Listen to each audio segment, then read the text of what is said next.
À ma droite, Julien Beltoise, 26 ans, 72 kg, pilote automobile émérite. À ma gauche, Anthony Beltoise, frère du premier, 29 ans, 67 kg, pilote de talent lui aussi. Voici une belle photo de famille. Deux frères réunis pour essayer la Renault Clio V6 et son ancêtre, la R5 Turbo 2. Le lien de parenté est incontestable. Les deux voitures ont une sacrée gueule. Elles sont pourvues des mêmes flancs joufflus, de kits de carrosserie agressifs et surtout de la même architecture de construction.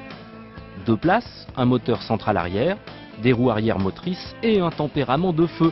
Nos deux Renault jouent sur le même registre, celui de la passion automobile.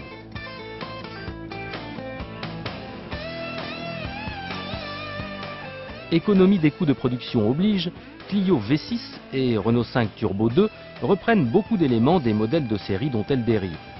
À commencer par le tableau de bord, celui de la R5 Alpine pour la R5 Turbo 2, celui de la Clio RS pour la Clio V6. Détail amusant, leurs bouchons de réservoir d'essence sont implantés exactement au même endroit. Oui, mais voilà, 20 ans séparent ces deux voitures.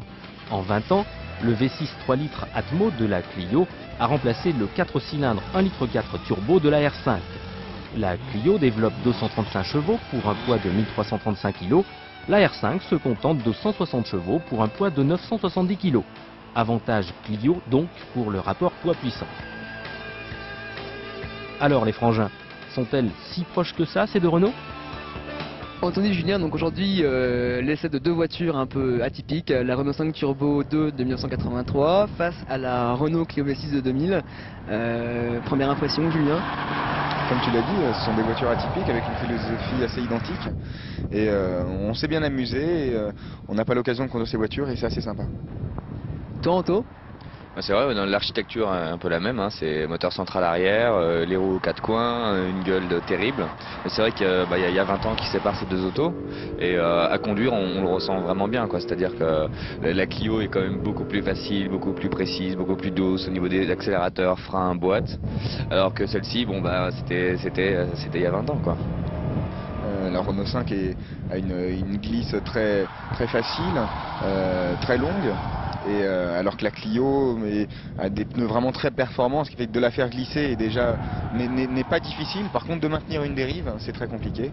Et bon, c'est un peu un reproche de la voiture en comportement, c'est qu'elle est loin d'être une voiture de compétition, alors qu'elle en a le look. Les deux autos sont très sympas à conduire en entrée de virage, hein. Je parle en conduite circuit, c'est-à-dire qu'on rentre sur les freins avec beaucoup d'élan et avec le transfert de masse, la voiture tout de suite ça provoque un gros survirage. Mais le problème c'est dès qu'on repasse le pied sur l'accélérateur, la glisse devient très difficile à entretenir. Pour les deux voitures, c'est les mêmes reproches? Sur la Clio, il manque de l'adaptation et du développement.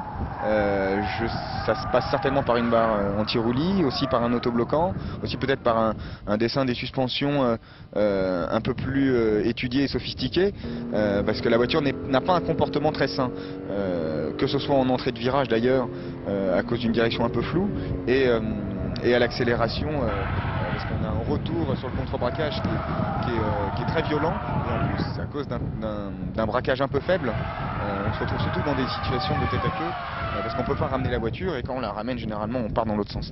Donc c'est pas un comportement très sain, c'est une très bonne école de conduite en tout cas, parce que pour arriver à faire des tours de façon des tours rapides et être efficace avec la voiture, il faut être très fin. C'est l'école du 10-15% de dérive et pas plus, parce que sinon c'est trop tard. Voilà. C'est vrai que j'ai eu l'occasion de plus pousser la Renault 5, j'ai été à la limite avec les deux voitures et c'est vrai qu'avec la Renault 5 j'ai jamais fait un tête à queue, donc ce qui fait que pour contre-braquer, la Renault 5 Turbo braque beaucoup plus, donc ce qui fait que j'arrive à rattraper la voiture alors que la Clio ne braque pas assez et quelquefois il manquerait encore un petit peu d'angle roue pour pouvoir m'en sortir. Autant en tour, la Clio est quand même beaucoup plus efficace, même si elle est très difficile à conduire. On va dire la Renault 5 peut-être un peu plus facile à conduire, mais la Clio étant un peu plus difficile mais quand même beaucoup plus efficace. Donc ça te rappelle un petit peu ta Clio Trophy ou pas, cette Clio V6? Ah bah quand je la vois comme ça, je mettrais mes autocollants, mes sponsors de dessus, le numéro de course, je ferais pas la différence, c'est la même, en look extérieur, hein. Maintenant, c'est vrai que la Clio Trophy est quand même beaucoup plus vicieuse et demande encore plus de finesse que la Clio de série. En définitive, la Clio V6, c'est une vraie sportive ou pas? C'est une vraie sportive, oui. Moi je te réponds oui, mais il faut vraiment faut avoir un pilotage vraiment très très fin. C'est-à-dire que elle pardonne pas l'erreur. C'est un peu comme la Clio Trophy de course, donc c'est une sportive. Une voiture qui pardonne tout n'est pas une sportive. Pareil pour toi, Julien, même jugement? Une vraie sportive, je pense que le mot est un peu osé. Moi je pense plutôt que c'est une fausse sportive, mais qui demande à évoluer un peu pour devenir une vraie. Et notamment au niveau de la motorisation et peut-être au niveau de la fluidité de la voiture, de la précision. C'est un premier jet, je pense qu'il va y avoir des évolutions et si c'est pas Renault qui s'en occupe, ce sera peut-être TWR ou à qui Renault a confié la fabrication de cette voiture, qui fera de cette voiture, je pense, dans le futur, une vraie auto très sportive, comme a pu l'être la Renault 5 Turbo 2 à l'époque. Si on commence à l'améliorer beaucoup, c'est clair qu'elle va être beaucoup plus facile à conduire, mais ça va peut-être lui enlever un peu de caractère. Je pense qu'il faut mettre en rapport des qualités dynamiques avec les qualités esthétiques de la voiture. Et puis il faut que ce soit, je veux dire aujourd'hui, la voiture est unique au niveau de son look. Et il faudrait qu'elle soit unique au niveau de quelques points de comportement. C'est une belle voiture avec un super look, il faut que les qualités dynamiques suivent.